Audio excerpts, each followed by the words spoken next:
How's it going, movie and TV fans? Welcome back to another review on the Film Nerd Review channel. Today we are looking at the next film in the Wes Anderson chronology. We have, and I believe overall his, fourth feature film he directed, and that's of course 2004's The Life Aquatic with Steve Zissou.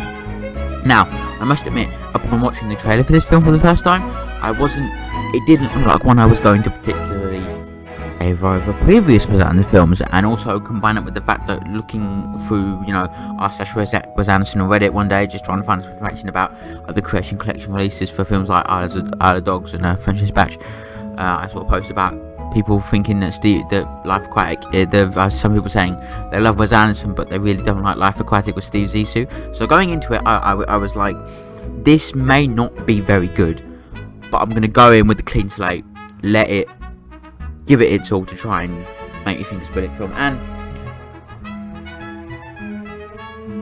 I think I'm pleased to say that I think this is his second best film behind Grand Budapest. Brave statement, I know, but yes, I think this is better than War and Tenenbaums, and I think this is better than Rushmore, and I think this is better than Bottle Rocket, and this is better than French Dispatch.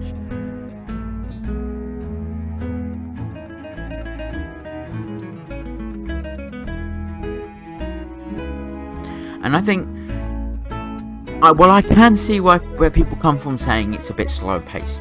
I also can't at the same time. I think what really draws me in here is the almost intriguingly complex nature of Steve Zissou himself and his surrounding cast of characters, including, his son Ned, played by Luke Wilson, Klaus, played by Willem Dafoe. You have the colleague guy whose name escapes me, played by Jeff Goldblum. You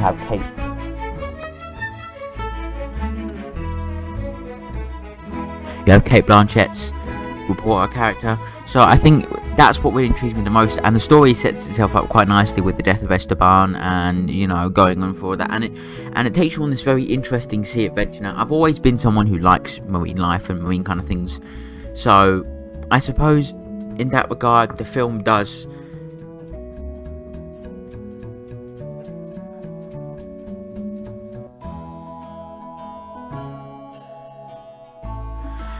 I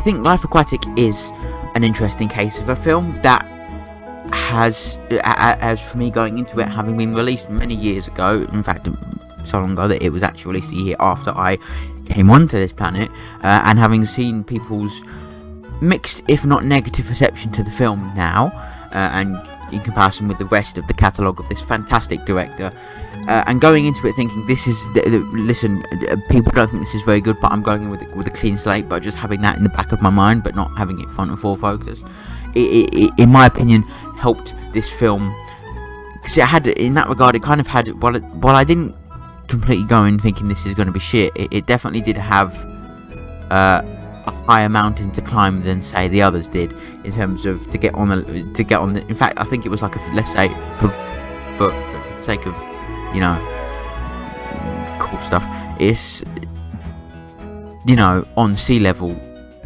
The other couple of films I've watched are on sea level with how I was my expectation was, whereas this was about 3 or 4 feet below sea level, sort of thing. It had a higher to climb to get on level with the others starting off, and it managed to get there within the first 10 minutes. I'm not gonna lie.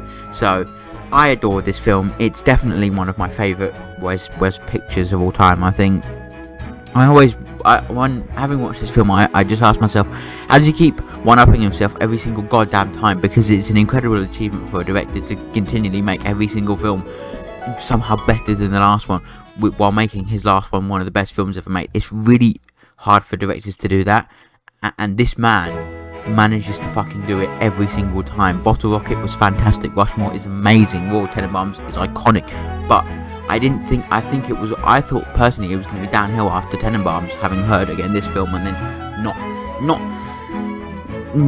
know how I'm going to feel about Life about Danger Unlimited, but we'll get to that. And then Fantastic Mr. Fox, who knows how it's going to go, Moonrise Kingdom, and Isle of Dogs, who knows where those are going to go. But I'm glad to say that he continues his streak of fucking class movies, and I'm hoping that streak doesn't end here with this movie, and it continues into Darjeeling, Fantastic Mr. Fox, Moonrise Kingdom, and of course Isle of Dogs. But you know, it's a wonderful little sea adventure. Bill Murray steals the show as Steve Zissou himself. We have Luke Wilson, Willem Dafoe, and Jeff Goldblum round out the supporting cast with terrific performances. It's a wonderful story with great cinematography, class editing, and it just makes it shine as one of Anderson's top tier films. It's a film I think is just bloody iconic. I do love the way it's told as well, in a very different structural way, as documentary filmmaking kind of thing. I think it works. Bill Murray has this charismatic kind of feel to him in this film. Personally, I think he's a very intriguing character here, and that does help him in that regard.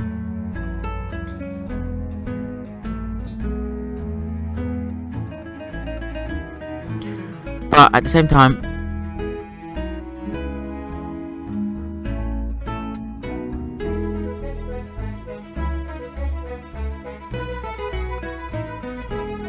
I think Life Aquatic, it doesn't overstay its welcome, but it is significantly, again, it is hitting that 2-hour mark. At least that's the selected runtime. In terms of adding the credits on, I don't actually know how long that is, but they're progressively getting longer. Although I do realise that Darjeeling is an hour and a half, Fantastic Mr. Fox is an hour and a half, Moonrise Kingdom I think is an hour and a half, do not quote me on that one though, and then Isle of Dogs is probably an hour and a half as well. I don't know, because you know, Isle of Dogs is not legit available in this country on streaming yet.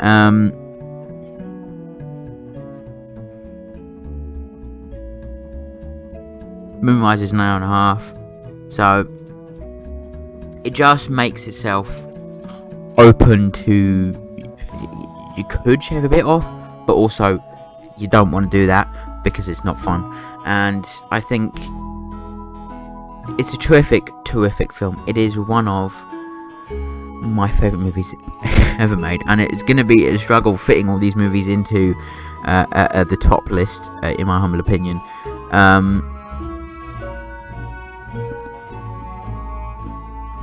It's currently going in place number 17 of my 17th favourite movie of all time.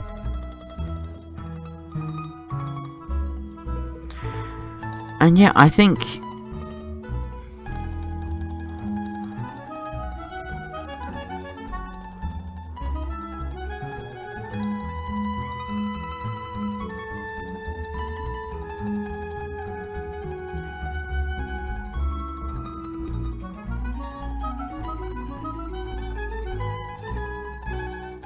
it's a movie that, in my humble opinion, is iconic in that regard, and I think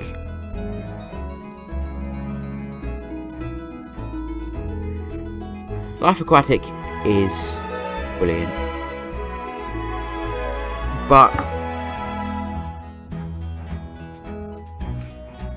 it's really hard to rank his films because they are all so different from one another, but all so similar at the same time, and I find it really hard to do that.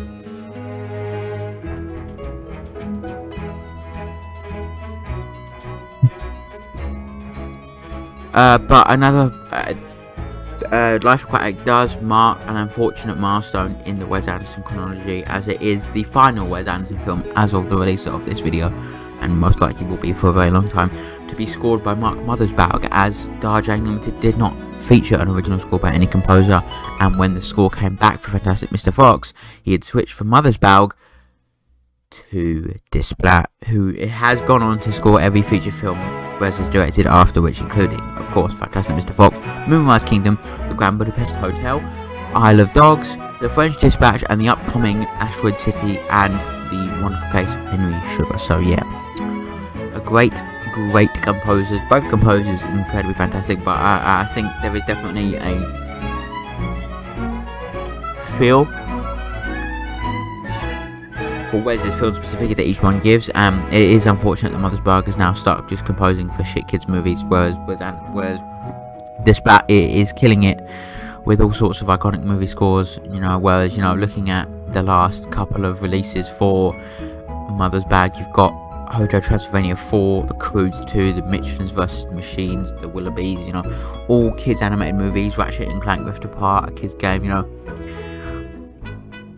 I'd even go far to say is that the last good film he scored was Thor Ragnarok, and even then,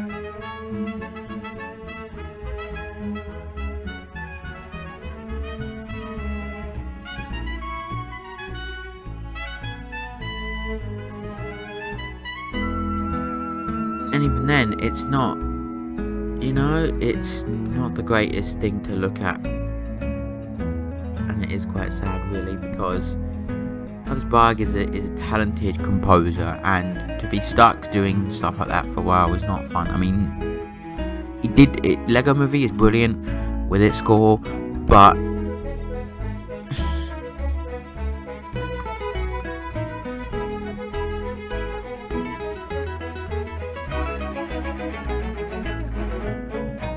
hey, it's not fun. It's not fun at all. But yeah, Aquatic is a incredibly class movie that, in my humble opinion, is, while it is not going to come close to the iconic movie that is Grand Budapest Hotel, it is nearly there. It's ever so close.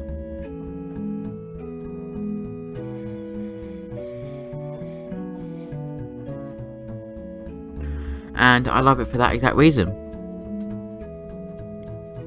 So yeah, thanks so much for watching my review of The Life of Aquatic with Steve Zissou, my personal second favourite Wes Anderson picture.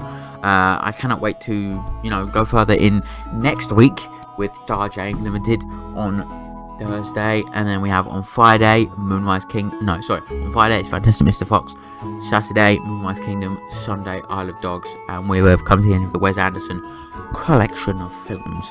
So I hope you enjoy my lovely review of this movie. Again, Chesterton is out now. I am working on the Adventure Island Pass collection, which is coming at the very end of the year, and I can tell you some big bangers on that. I can't wait for you to see it, and I've got a big 25 track project for my final album of the year, and it's going to be coming out on Christmas Day as a special treat for everyone who's listened to all my music this year. We've also got a special track releasing on November 9th, which is the anniversary of my first single, which was last year on November 9th, and that song is a remix of the Haunted House Hotel track, which is coming soon.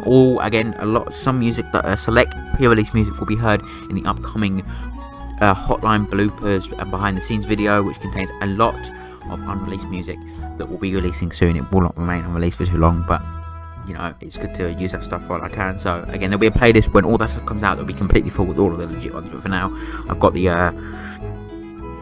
versions that I've downloaded. So yeah, thanks so much for watching this review of The Life of Aquatic with Steve Zissou. Go check it out. It's currently streaming on the Disney Plus in the United Kingdom, and most of Wes Anderson's, a block of them from Rushmore to Fantastic Mr. Fox are streaming on Disney Plus, and then Grand Budapest Hotel and French Dispatch are also streaming on Disney Plus, and then Fantastic Mr. Fox is streaming on Disney Plus, but it's also on Netflix and Amazon Prime Video, and Moonrise Kingdom is streaming on Netflix in the United Kingdom, and Isle of Dogs is currently not streaming anywhere. So I highly recommend you go and go become a Wes Anderson person, because I discovered Wes Anderson recently, and I'll definitely be doing, at the end of this series, I'll be doing a Wes Anderson